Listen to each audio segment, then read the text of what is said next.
Hi, welcome to the garden. It's the first day of the 9 candles, and we're going to start with the candles, and then I'm going to do some talking. I want to thank the people who commented and responded and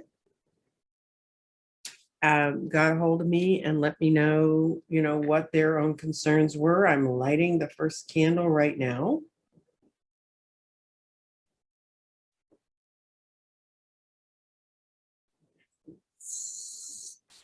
Stay lit. Come on, stay lit. There you go. Stay lit. I've had these candles for a bit, and I don't think it doesn't matter how big it burns. It's like the size of crystals doesn't matter. The size of the flame does not matter. So you can light yours now or just follow up and light after we finish. I know I got several comments on people who ran out and bought candles. So I did the right thing by letting you know. Okay, I'm going to start with a little prayer I wrote for the candle lighting. And it's just, this is my own words. This is not like in a book somewhere. It says, thank you and welcome to the path of enlightenment through the merging of your own energy with our 9-day candle journey with all these candles. And my quote for the day is, when your soul wants to experience something, she throws it out. She throws out an image in front of her and steps into it. I'm going to say that again because I had to read it a couple of times when I first saw it. It says, when your soul wants to experience something, she throws out an image in front of her and steps into it. And that's a quote from Meister Eckhart. And I love that image. And that's what we're doing is we're throwing out an image of what we want to have happen, what we want to see now that we are going to be able to be in an unmasked world for those who've been vaccinated. And we're going to be able to be out there and be safe and not have to worry about masks and not have to take all the precautions we've had to take. I still think washing your hands all the time and all that stuff's good practice, but it's so nice to not feel like if I don't do that, I'm going to die. And put it quite bluntly, that's what it is, or people near me are going to die. And I can tell you on my personal journey through this, this current plague, I had a very aggressive physician. I had a melanoma several years ago, and she told me, I'm going to make sure you're on the first round as fast as I can get you in to get a shot. And I got my first shot in January of this year. And I share a house, I think many of you know, with my children. I call them my children. They're in their 40s and 30s, but they're my kids. Anyway, when I came home that night, they both looked at me and I could just feel like a sigh of relief out of the house. It's like this change is coming. And then when I got my second shot, then they felt like it was okay to come up after 2 weeks or in February and give me a hug. And I didn't realize they actually went to the extremes of we'd only have two of us in the living room at a time because of the space in the living space. They were absolutely marvelous. And then the real relief and release before now happened when both of them went. They both managed to get in on the same day. They went together. They got their shots within 5 minutes of each other. And they turned around 3 weeks later and went and got the second one. And they were done. And so our household was done. And I thought that was a sense of release until they said, guess what? We can take, if you've been vaccinated, we now have enough medical proof. This is really working and go for it. So I think this is another quote from Master Eckhart. It's really short, but it says, run into peace. And I think we should run into peace now. And we need to think about, why do we hesitate? Why do we not do what the soul says? Put that experience we want out in front of us. And these are what people told me is experience they want their souls to walk into.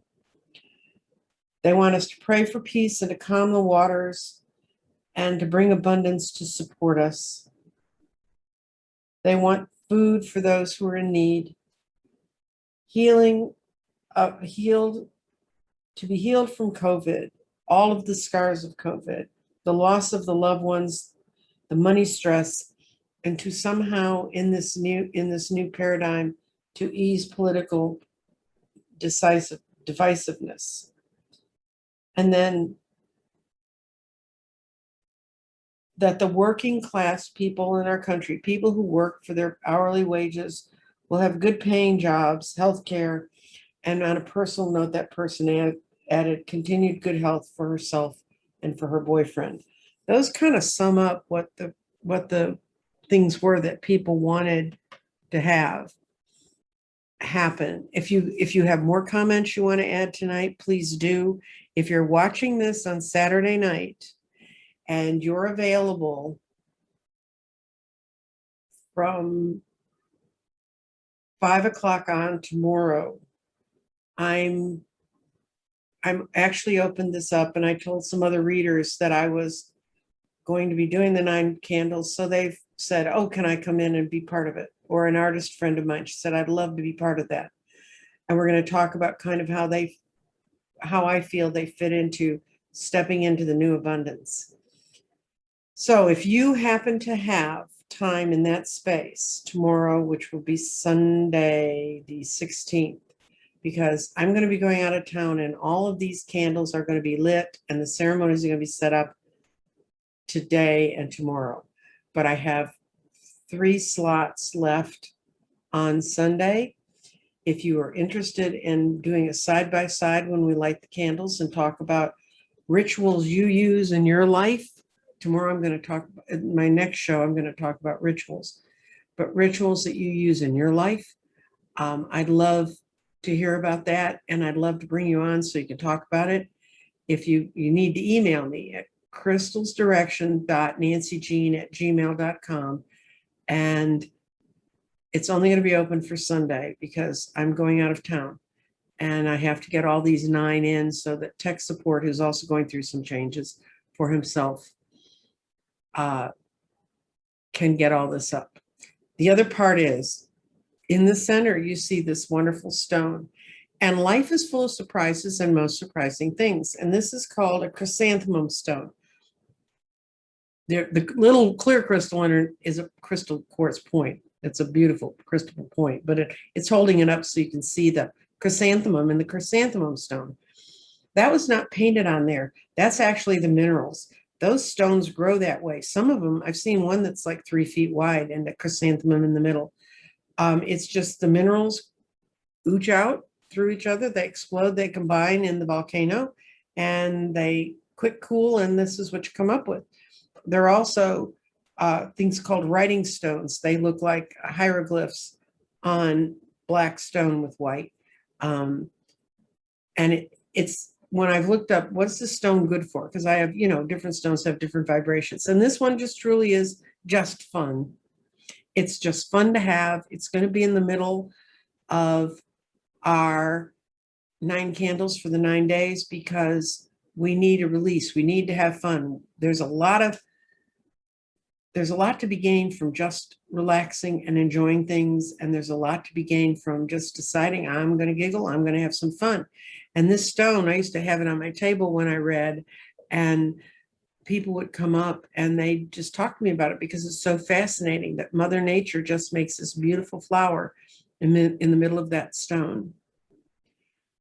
Anyway, that's the 9 candles for now. I'm going to blow out the first one because the first time I did this, the person didn't see me blow it out. She thought I had these miraculous menorah candles that could burn for 7 days or whatever. Anyway, no, you blow them out. And for those who rushed around, and I had several notes, people who rushed around and found their 9 candles, including someone who said there were only 9 red candles left in the store I went to.